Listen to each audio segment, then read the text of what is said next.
Every year, more than 1 million visitors from around the world come to this spot, the site of the federal penitentiary cell house on Alcatraz.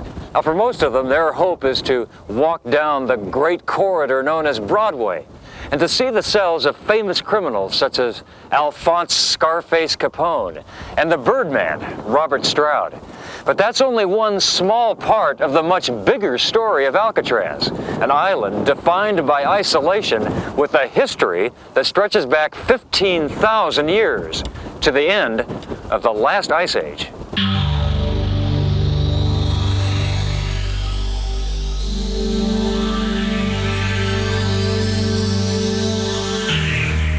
"150 centuries ago, the temperature of the world began to rise. Ice Age glaciers melted, the sea level rose, and a hill in a valley became an island in a bay. From that point on, Alcatraz's future was set in stone. It was rocky, frequently cold and windy, an island separated, isolated from the nearest land by more than a mile of chilling waters and treacherous currents. Severe characteristics that would consistently define its relationship to humankind. The first humans to sight and possibly visit Alcatraz were the Aboriginal people of the San Francisco Bay Area, the early Native Americans. They were foragers who relied on the Bay Area's plentiful plant and animal life. They traveled across the bay in Thule reed boats and probably used the island as a safe haven in storms. They would have seen it as a stark rock with little vegetation, crowded with birds. I imagine this place must have been this major egg basket, and I can just picture them coming up to the shoreline and walking up to collect these eggs with these massive screeching of birds that would have been there. And that was Alcatraz's relationship to humankind until about 200 years ago, when Spaniards began exploring and colonizing the west coast of North America.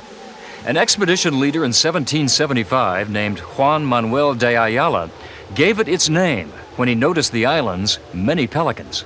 Para la descubierta del puerto de San Francisco, the island was so barren and craggy that it could provide no shelter even for small craft, and it was called the Alcatrazes because of the large numbers of them that were there. 75 years later, in the 1850s, the Bay Area was a very different place. California was now the 31st state. The gold rush was on in the nearby Sierra foothills. San Francisco was a boom town of more than 20,000 people. And San Francisco Bay was the West Coast's most important harbor. The U.S. government decided that ships in the bay needed a lighthouse, and the entire Bay Area and its gold needed military protection. Alcatraz was perfectly placed for both. Construction of the West Coast's first operating lighthouse began in 1852, and the Army began building its fortress on Alcatraz in 1853. Second Lieutenant James Birdseye McPherson's letters describe the early conditions at the post on Alcatraz's island. This beats all countries for wind I ever inhabited. At 10 o'clock a.m. every day, the sea breeze commences, and it is no gentle zephyr, I can assure you. The dust flies in every direction. The bay is covered with whitecaps, making it the worst crossing. The Army's first objective was to build cannon emplacements, known as batteries. They would eventually encircle the island. Each included protective walls, large smooth-bore cannons, and underground storehouses and powder magazines. Today, the cannons are gone, but a few of the storage spaces remain. Below the recreation yard of the federal penitentiary, you can find what's left of Battery Number 7.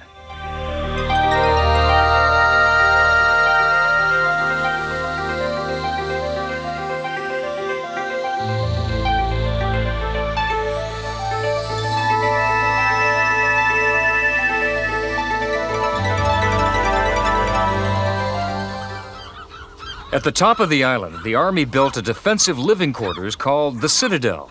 Its 3-foot-thick walls held soldiers, officers, and officers' families.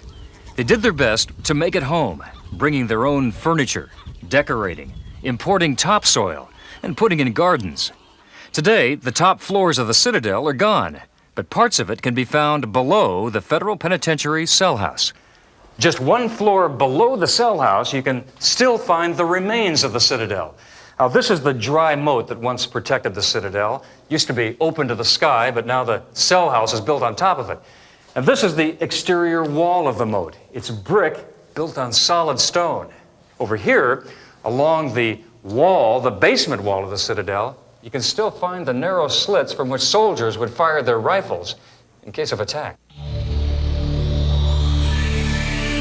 The basement of the citadel contains the remains of kitchens, storerooms, and a few bedrooms.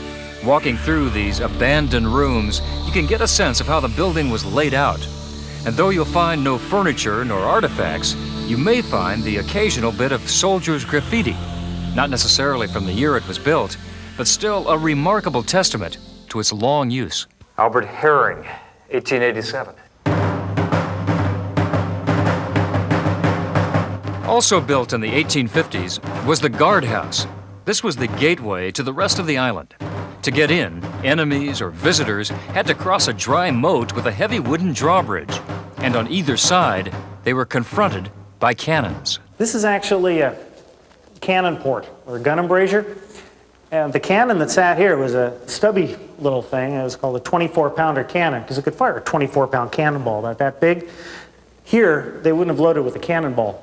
This howitzer would have been loaded up with canister shot, which is exactly what it sounds like a coffee canister, but it would be full of dozens of iron balls about that big. When it fired, you see it's aimed right down the road leading down to the dock. It would spray canister shot against anyone coming up the road. And here in the basement of the guardhouse is the very first jail on Alcatraz Island. Now, housed in this very tiny space were dozens of soldiers who had disobeyed orders, broken laws, or deserted. Also housed in here were Californians who were sympathetic to the Confederate side during the Civil War. Now, in those days, there were no doors in here. Only narrow gun slits in the walls allowed in a little bit of light. And the only access to this place was through that trap door in the ceiling.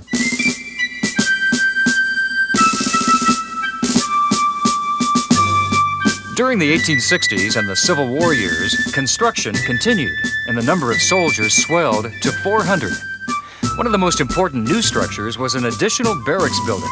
Today, you can recognize it as the bottom or first floor of Building 64. It was designed to withstand updated and more powerful cannon fire, to be bomb-proof. By walking through its restored rear corridor, you can see how it looked during those Civil War years. Now, what about battles? Did Alcatraz ever fight? Well, Alcatraz was never attacked, but it did fire on a suspected enemy warship, a misguided British flagship, the HMS Sutlej. They fired a blank in the ship's direction to get its attention. The ship totally ignored the blank. And Alcatraz did something it had never done before. It fired a cannonball intentionally just in front of the ship's bows. And that's called putting a shot across your bows. And you don't argue with a statement like that. Following the Civil War and throughout the remainder of the 19th century, Alcatraz continued to develop and upgrade its weapons and defensive structures. But as a fortress, it could not keep up with the latest military innovations. Alcatraz's cannons were no match now for the ironclad or iron-hulled ships, and rifled guns and their pointed projectiles made the island's brick defensive walls obsolete. And as the need for a fort in the middle of the bay decreased, the need for an isolated army prison increased. Hundreds of prisoners were now regularly incarcerated on the island. They were everything from Indians who had resisted the U.S. Army, to prisoners from the Spanish-American War, to people who had rejoiced at the assassination of President Abraham Lincoln. For most of them, prison life on Alcatraz was grim. The conditions in the prison were at times atrocious. Lack of ventilation. The men were in their cells, which were basically looked like horse stalls. They were in those cells 16, 17 hours a day. There were no toilets. There were night buckets. They had a tradition called carrying the baby, which meant you had a 24-pound ball chained to your leg. They didn't make this up in the old movies. It happened. And it's called carrying the baby because you didn't drag it with you. You carried it under your arm. Shortly after the turn of the century, military prison conditions changed, mostly for the better. The Army came to terms with the idea that there was no longer a need for a fortress, but there was a need for a better maintained prison. In 1909, the top floors of the old Citadel were destroyed and replaced by the new permanent cell house, the outside of which you see today. This building could hold more than 500 inmates. In 1915, when the cell house opened, the prison also had a new philosophy: less retribution and more rehabilitation. And to emphasize this, it was given the name Disciplinary Barracks. Do you remember this building here, Ray? Was this the PX or what? Was it the bowling alley downstairs? PX, and downstairs was the bowling alley. They had 2 alleys down there. And I remember one day I got in there and I bowled 102 and I was so proud of myself. There are those who still remember the days of the disciplinary barracks. Ray and William Stewart Jr. were the sons of an executive officer. They were on Alcatraz from 1929 to 1934. Their memories of the prison suggest a somewhat relaxed environment. It was a place where prisoners with good behavior records had frequent contact with officers and their families. The Stewarts remember their father's unusual introduction to prisoners when he first visited the island's barbershop. When Dad first reported in here in 1929, he wanted to be shiny and spoony and all ready for inspection. So he decided to go to the Post Exchange down here just as you come up in the dock. And he went in there and he went into the barber shop, and the barber sat him in the chair and started, gave him a haircut, and then he decided he wanted a shave too. And so the barber started stropping his, they used those long razor blades in those days. And so he's put a lot of lather on Dad's face and has him lean him way back. And Dad says to him, well, how long have you been here? And the guy says, about 7 years. He says, well, how do you like civil service there? And the guy says, oh, I'm not civil service, I'm a prisoner. You're a prisoner? What are you in here for? And the guy had been waiting all day for that. He strops it a couple more times just for slitting a man's throat. During the disciplinary barracks era, there were prisoners that even worked around and in the officers' quarters. They mowed the lawn, washed dishes, they even looked after the children. Here's young Ray Stewart with one of these prisoners. And they wore these white starched uniforms around all day. And our mother would have some of her lady friends over for tea from San Francisco. And they loved to come to have these big fellas with their white uniforms waiting on them at the bridge table and all. In contrast to the Stewart family's experience, from a prisoner's perspective, especially a less trusted prisoner, Alcatraz was hardly quaint or picturesque. Around this time, Alcatraz acquired one of its nicknames as Uncle Sam's Devil's Island. These were the days of pounding rocks, making little ones out of big ones. A prisoner's life was frequently frightening and violent. He grabbed his pants like this, both of them, and lifted him, dumped him over. Earl Nevins saw a murder in the disciplinary barracks, but never reported it, fearing that the murderer would later come back and attack him. He was sent to Alcatraz for striking an officer. He compounded his problem by attacking a military prison orderly. His punishment was solitary confinement. That was a dream, something that I'd like to forget. I personally don't believe that there's any worse punishment than putting a man in a cell where you can't even see your hands in front of you. You have a cement floor to sleep on, and all you can do is think. And you don't think too good of things, I'll tell you. And I don't think that I could go through it again. Despite the harshness of life for some, the program was generally considered a success. Many of the inmates received vocational training at this facility on the north side of the island called the Model Industries Building. Many of them ultimately returned to the regular army or were released to society. But running a prison on an isolated island that had no water and had to supply its own electricity was extremely expensive. And in 1933, the Army decided to close down the disciplinary barracks.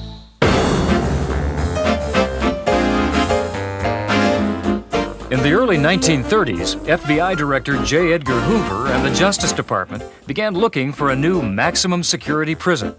These were the days of the Depression, Prohibition, bootleggers, and organized crime. Hoover and the Justice Department were cracking down, and the federal penitentiary population was rising. The government transferred Alcatraz from the military to the Justice Department, hoping to create a super prison. The theme being simply, if you're going to run prisons in an orderly way, you have to have some place where you put persons that you've identified as basically subverting the philosophy behind the operation. They're so troublesome, they're so problematic that you just have to take them out and put them someplace where they're isolated, a compact area, and you also have to create somewhat of an image for the rest of the population so that the rest of the population understands it can actually get worse than this. These people were like the old rotten apple in the barrel. They were infecting the other prisoners and disrupting the orderly routine of the institution. And the only way in which the institution could operate effectively with its rehabilitation program was to get these rotten apples out of the barrel. So in effect, Alcatraz became the barrel to which these people were sent. And here's America's Devil's Island, grim and inaccessible. The maximum security federal prison on Alcatraz opened in 1934.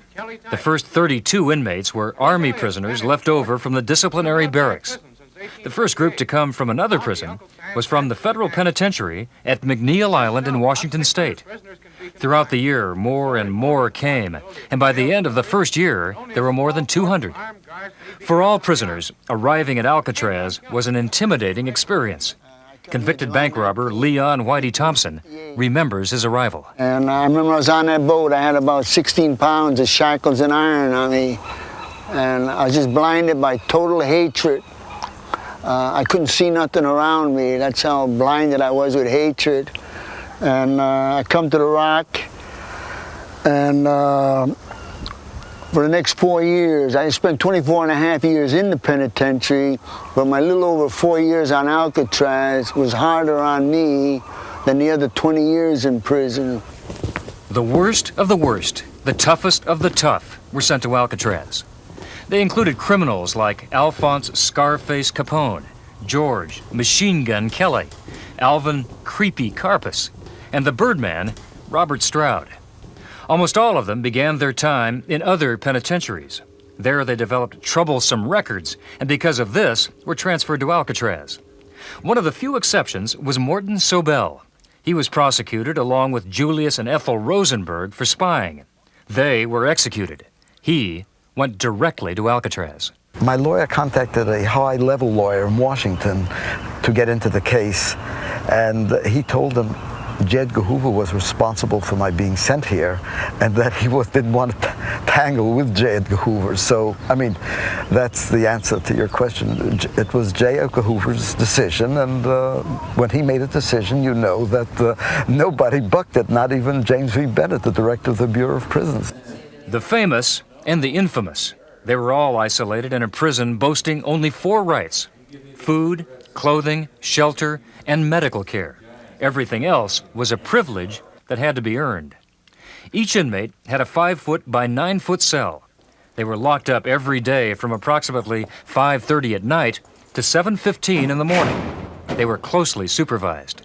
There was a security ratio of 1 guard for every 3 inmates. Their daily routine was designed for maximum control and conformity. Couldn't explore. You couldn't explore. You marched to the dining room on a prescribed path with everybody else. You marched back from the dining room on the same path. That was your extent of the cell house exploration. Just the prescribed path, the shortest path from your cell to the dining room. These men had practically no privileges. They could not write a letter home without it being censored. They could not receive anything without it being censored. They did not have access to newspapers. They had access to a limited number of magazines. Whatever came in or went out was censored by somebody. To me, it wasn't a life. It wasn't even existing. because to me it's like time has stopped. It's dead. Nothing meant anything anymore. I didn't have nothing to look forward each day, even to the point where you didn't even care about the meals anymore.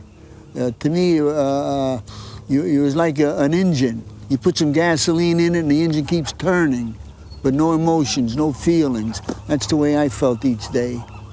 The privileges that could be earned were few, but for the conforming inmate there were books from the library, a chance to paint, or to play a musical instrument. Inmates could also work in the New Industries building on the northwest side of the island, doing laundry, building furniture, making gloves, or working in the metal or carpentry shops. For many, though, the most significant privilege was visiting the recreation yard on weekends. Well, most of the time here, the weather was not sunny like it is today. So you had the fog, the drizzle. Many times we were out here when it was drizzling and we used to play bridge behind those two fences, sitting down with our raincoats hunched over our card table because it was getting out of the cell house. The object was to get out of the cell house, so even if you didn't have anything to do, they'd be playing baseball in this diamond, and we'd be walking back and forth over here, and of course occasionally a ball would hit us, and then there'd be handball players on that wall. Was this sort of a place of freedom for you out here? Yes, yes, because you could do what you wanted to. You could sit on the steps and talk or watch. You could walk. You could play cards. You had a choice here, which you didn't have back there. You put it right on the head. This was freedom, freedom to do what you wanted to do. This is the isolation unit. This is where they put you for major infractions of the rules, which could be anything from making homebrew to fighting, attacking a guard. The other extreme was the complete loss of choice, privileges, and human contact here in D Block, in solitary confinement, also known as the Hole. Here, the most troublesome prisoners were deprived of light and sound for as many as 19 days in a row. It was cold and mentally torturous. It led to some unique methods of passing time. I had a gimmick that I would, as soon as I'd come in here, I'd pull a button off my coveralls. I would flip it, shut my eyes, turn around in circles, then get down on my hands and knees and see if I could find a button.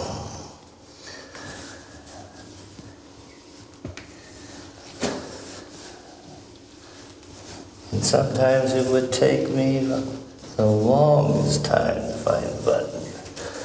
But you knew the button had to be here. It couldn't be anywhere else. And I would do this over and over and over and over again until my arms and my hands and my knees would get so sore I couldn't find it. I couldn't stand it anymore. And I still haven't found the button. But it's here. I know it's here. Well, even right now, you really understand being isolated. When you can't hear anything and you can't see anything, and you're totally alone, it's a real mental struggle to keep yourself together. I mean, you want to scream, you want to cry, and believe it, many a time you cry in here. My most vivid memory at this point was when the prisoners would yell at night. And I could hear them up there. I mean, everyone in this building could hear them. And they would be pretty loud. Just a 2-minute stroll below the cell house on the top floors of the barracks building and in the apartment buildings on the old Army parade ground, there was another kind of life going on. This was the home life of the correctional officers and their families. Theirs was a traditional, almost suburban lifestyle, but one also affected by the isolation of the island. Transportation on the Warden Johnston, the penitentiary's boat, determined when they shopped, when they went to school, and when they went on dates. It was a lifestyle that fascinated outsiders. Oh, I think they thought it was cool or weird. Take your pick. I mean, people were fascinated. Even when I was in the 2nd grade, my teachers would, they wanted me to do show and tell about Alcatraz. That was always a subject. What I did on my summer vacation, living on Alcatraz. Though there were visitors, the community in general kept to itself. Their fathers worked together, their parents socialized together, and the children played together. The children's play area was the parade ground. Here they enjoyed baseball and played games like most kids of the time. But their games were frequently influenced by the penitentiary. The big tradition on Alcatraz among the kids was to make little guns with popsicle sticks and you know, paper clips or whatever, rubber bands, and we'd have games, guards and cons. Some of us would play the convicts, which was the most fun part, and then others would play the guards, and we'd break out of whatever prison had been devised, run away and try to be, you know, try to escape the island. The children rarely came in contact with the prisoners. The prisoners, while moving around the island on work duty, were always closely supervised by a correctional officer. But there were exceptions. Bob Ritz grew up in San Francisco. He met his wife Joyce while her father worked on the island as a guard. Larry Boyd's father was also a guard. Joyce remembers the day Larry and she got close to some prisoners. The day the warden, concerned about the island's image, ordered all the children's toy rubber band guns to be confiscated. One of the officers came down with a pickup truck, had 2 convicts, and we all lined up right about where we are now, and all gave up our rubber guns, all in the back of the truck.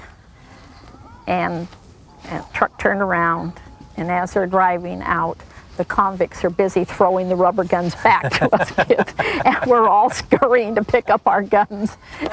We all ran home and hid those guns, but I think the word went out and they were confiscated again. But those convicts got the biggest kick out of throwing back those guns to us kids.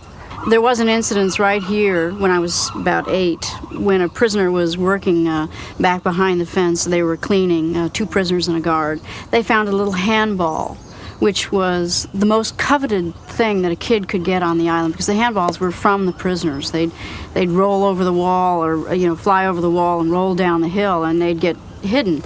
And he had found the little black handball, a little hard rubber ball, and with the guard's permission, he had beckoned to me. I was in this very same place, and I went over very shyly to the fence because I was aware that I was doing something that I thought I wasn't allowed to do, right? And he pushed the ball through the fence to me. And, you know, I was 8 years old. This was my first big-time dilemma. You know, I'm supposed to be polite to adults, but I'm not supposed to talk to prisoners. So it was very much of a dilemma as to what to say. I'm sure I must have mumbled, "Thank you," but I'm equally sure he didn't hear me. This is where I was when you know, the story I told you about almost being shot at. Probably the most powerful way prison life influenced the families was when there was a breakout. They were rare, but when it happened, the island came to attention, and families once again realized how isolated they were. Joyce Ritz remembers the 1939 escape of 5 inmates led by Doc Barker, and how she and her mother got locked out of their quarters. So I went around the side of the house. I said, "Oh, well, don't worry, the kitchen window's open." Went around the side of the house, went to climb in the kitchen window, got about halfway in, and a male person called, "Hold it!" And I looked up, and there was a gun that big and just right on top of me, and my poor mother ran around and started jumping up and down like Rumpelstiltskin, screaming, "Don't shoot! Don't shoot! It's just Joyce, don't shoot!" On the rock, pitched battle raged from the first alarm. Throughout the history of the federal penitentiary, there were 14 escape attempts by 36 men. 7 were shot and killed, 2 drowned, and only 5 were never accounted for. Escape was frequently thought of, but rarely attempted. The isolation and security of the island made any attempt seem almost suicidal. But driven by confinement, escape attempts did occur. Convicted kidnapper Jim Quillen remembers his. This is a kitchen basement, and this is an area here that was divided off from the rest of it with a low retaining wall there where we could walk back and forth in here. One day while walking and looking for a way to escape, we saw this lid in here and wondered what was in here. And we got the lock picked and found out that there was a passageway under here down all the way to what we thought went clear to the powerhouse. We got in there and explored it, got a flashlight, but we couldn't go out the end because it had been blocked off, so we decided to try to go through the walls. Now the heat in here varied from 145 to 160 degrees. It was too narrow and too small for two people to turn around in, so we have to have one person back in, one person crawl in, then reverse it when we came out. You would sweat, the sweat would hit those pipes, and it was just sizzle. And if you broke one of the pipes, you were going to be instantly cooked because that was live hot steam. That was my greatest fear. We tried real hard to get through the wall down there, but unfortunately somebody snitched us off, and as a consequence we went to D block. And so, but if we had succeeded in getting through the wall, it wouldn't have went anywhere. We had been given bum information. The most famous escape in the history of Alcatraz occurred in 1962 and was popularized by the Clint Eastwood movie Escape from Alcatraz. The inmates were Frank Lee Morris and the Anglin brothers, John and Clarence. This attempt exemplifies how creative and clever the inmates at Alcatraz could be, but also how decreased budgets by 1962 had affected security. Now, this is John Anglin's cell. Now, for the Anglins and Morris to escape at night, they had to convince guards that they were sound asleep. So they built dummy heads made out of cement and human hair.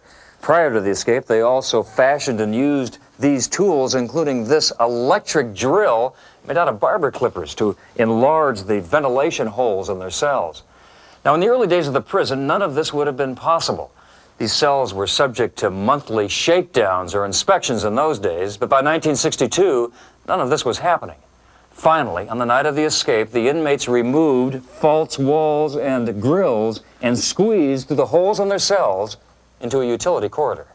The Anglin brothers and Morris scrambled all the way up the pipes to the top of the third tier of cells on B block.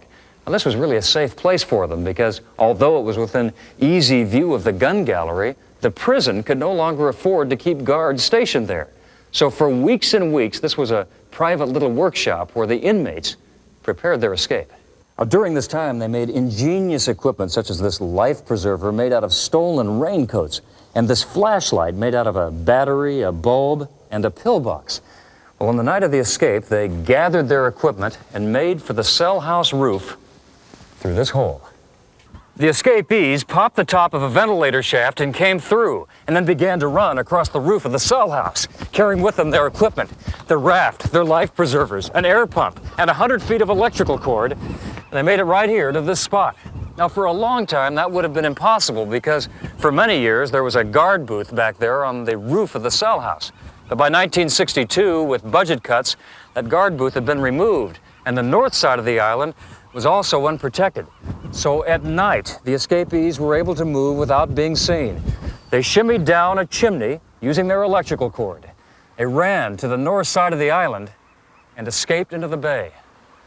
And they were never seen again. I reported to the President, members of the Cabinet. Within a year, Attorney General Robert F. Kennedy ordered Alcatraz to be closed to balance, he said, the needs of deterrence and detention with the possibilities of rehabilitation. Alcatraz was no longer considered effective in managing incorrigible inmates. That, combined with public criticism of the harshness here and the sheer cost of operating a deteriorating facility, ensured the prison's end. Now, what to do with the island called Alcatraz? The big thing was the United Nations monument. They wanted to put a monument similar to the Statue of Liberty here in the bay. In 1964, the island was transferred to the government's General Services Administration. This man, Tom Scott, was given the job of selling the island. Over the next 5 years, a variety of ideas emerged. A university for American Indians, an international center for the humanities, and even a gambling casino. One idea was to sell it for about $4 million to oil millionaire Lamar Hunt. He wanted to develop the island for boutiques, apartments, condominiums, and a space museum. There was an artist rendition of his Space Needle type thing that was supposed to go on the parade field down here.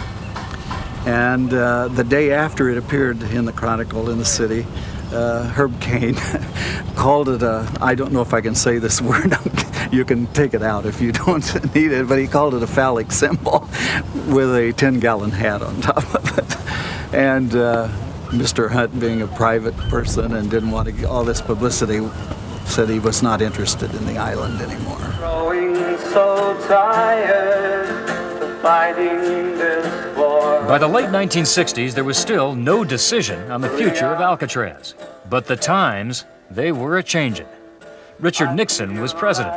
There was a war going on in Vietnam. The civil rights movement was expanding. People were demonstrating, and minorities were discovering new identities and developing new political power. In this environment, Alcatraz became the center of the Native American Indian movement.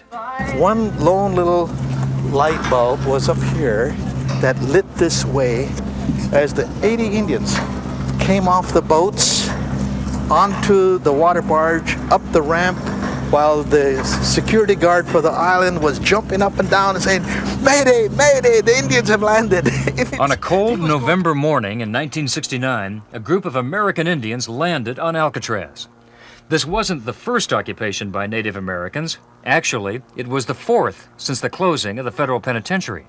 But this one had the numbers and staying power.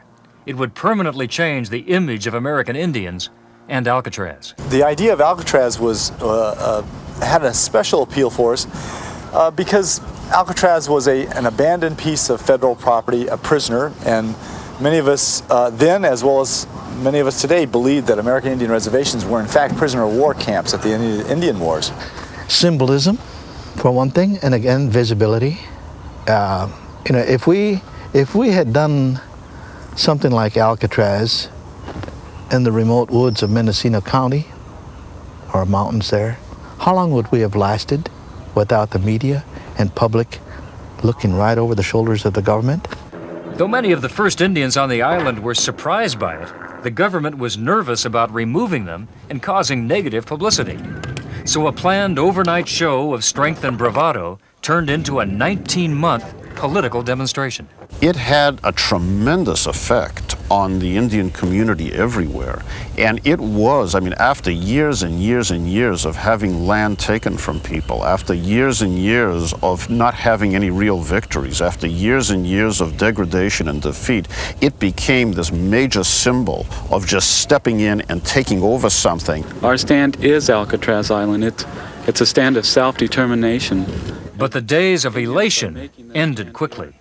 2 months after the occupation began, tragedy hit the Indians and the family of Richard Oakes, a student leader and unifier on the island. His 12-year-old daughter fell over the third-floor railing of one of the island's apartment buildings. Some said it was murder supported by a rival leader. Others, just an accident. Yvonne Oakes died on January 8th. That same day, Richard Oakes announced that he would end his occupation of Alcatraz. The beginning of the end, in my opinion, was when Richard Oakes' daughter was killed here on the island. That really brought a split in the factions. When Richard's daughter died, I understood what we were doing out here was very serious, very dangerous, and I think it caused a crisis in the leadership. From that point on, dissension increased. Leadership was unclear. But despite internal problems, there was still widespread support. There were frequent visitors to the island, bringing supplies and good wishes. But also, there were new and less politically motivated visitors to Alcatraz. There began to be a perception out in the Indian community and the non-Indian community that this is a good place to come for a meal, to stay for free for a while. And it began to attract more and more people whom we would today probably call street people. They were the real troublemakers at the beginning. Then they began to agitate the other people on the island. We got a lot of drunkenness, a lot of drug use and this sort of thing, and a lot of infighting among the Indians themselves. In May of 1970, fires destroyed some of the historic buildings on the island. The lighthouse residence, the old post exchange, and the warden's house. Some blamed the Indians. Some blamed government provocateurs attempting to discredit the Indians. The truth is still unknown, but public support was waning. The number of Indians on the island was declining, and the government realized it could now take back control of Alcatraz. On June 11, 1971, 20 federal marshals landed and removed the remaining 15 occupiers. The occupation was over, but for the American Indians, it was just the beginning of their political movement. I think the significance of the Alcatraz occupation is that it demonstrated clearly a growing sophistication on the part of the American Indians to address their needs, their ability to launch massive political movements that clearly endeared themselves to the American people. Following the occupation in 1971, the General Services Administration examined the apartment buildings that were here on the parade ground. Now, these were homes for guards and families during the penitentiary years. They were also used and lived in during the 19 months of the Indian occupation. Well, the GSA found that they were severely damaged, that they were a hazard, too expensive to repair. So the GSA tore them down. And then in 1972, these ruins on the rest of Alcatraz became the responsibility of the National Park Service as part of the newly created Golden Gate National Recreation Area.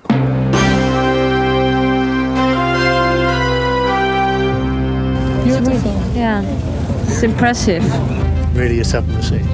Yeah, you have to see it to believe it. Today, the Golden Gate National Recreation Area stretches across 75,000 acres of the San Francisco Bay Area. It is the world's largest and most visited urban park, and at its heart is Alcatraz, an isolated island surrounded by millions of people, a park with an important challenge: how to continue to balance the needs of humankind with the needs of nature. The United Nations has recognized this and included Alcatraz as part of an international biosphere reserve. Well, that's the excitement that we get in our work, is that it's not always easy to understand exactly how best to put together the mosaic. I think as we look at Alcatraz, we're dealing with multiple layers of history in the cultural landscape and in the buildings. And on the other side, we're looking at a growing diversity of the wildlife population there. What excites me the most about Alcatraz is that the natural side of Alcatraz does exist, in spite of everything around it. Surprisingly, throughout Alcatraz's history, humankind's effect on nature has been remarkably positive. For instance, in the 1850s, the blasting of the cliffs required for building the first batteries helped to create Alcatraz's lively tide pools. And as early as 1868, visitors to Alcatraz imported soil and planted gardens. The greatest contribution probably came in the era of the disciplinary barracks. In 1924, the California Spring Blossom and Wildflower Association planted 300 trees and shrubs and 100 pounds of flower seeds. These gardens were immaculately maintained until the closing of the federal penitentiary in 1963. From that point on, most of the island has grown wild, and that's created the perfect habitat for some remarkable birds. Today, Alcatraz has an impressive colony of black-crowned night herons and one of the largest rookeries on the west coast for western gulls. But nature's influence on humankind has been less complimentary.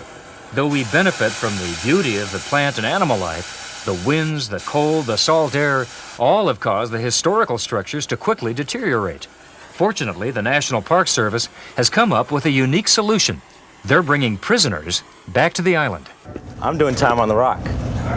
My clock is running right now. The Bureau of Prisons has been able to help the Park Service by providing inmate labor to do work that otherwise would not be able to get done because of a lack of resources or staff. And in turn, the Park Service is providing us with some great job opportunities for federal inmates. Over the last few years, they've painted buildings, repaired roads, done landscaping. This time, they're repairing a rusted and corroded guard tower. Matt Colkin is a trained ironworker from the federal prison in Pleasanton, California. He's doing some of his time on Alcatraz. As an inmate, it's a breath of fresh air because It's putting my skills to work in something that I feel has a semblance of value. It has its, you know, a little hurt here and there, you know. You can see freedom, but it's only that far away. But otherwise, I enjoy the hell out of it. Alcatraz Island. Its isolation has defined its use and influence through every era of human history, from the early Native American times to the fortress era, from its time as a military prison and federal penitentiary through the Indian occupation, and now as a special example of how humankind and nature can coexist. There's so much here, and each person it touches takes away with him or her their own special meaning. Wherever you wander around this island, you can't avoid traces of the Army's presence on this island. In effect, Alcatraz was not a brutal place where men were beaten needlessly or where they were starved. You can't stop crime. You can't mentally abuse people and change them. That's not the way to do it. We've got to do it through education. Some of them will nest right along the roadway. Gives folks a wonderful opportunity to see these birds up very close. For many people the world over, it was a surprise to hear American Indians were still living. And it was definitely a statement that we're alive, but not well. It did its job. It was supposed to punish me. It punished me. This island, it's part of our human history and part of our natural history. And for those who come out here, there's a chance to experience its isolation and the perspective it gives us on our past and our future. And every time you return, you can explore it too and unravel for yourself the secrets of Alcatraz.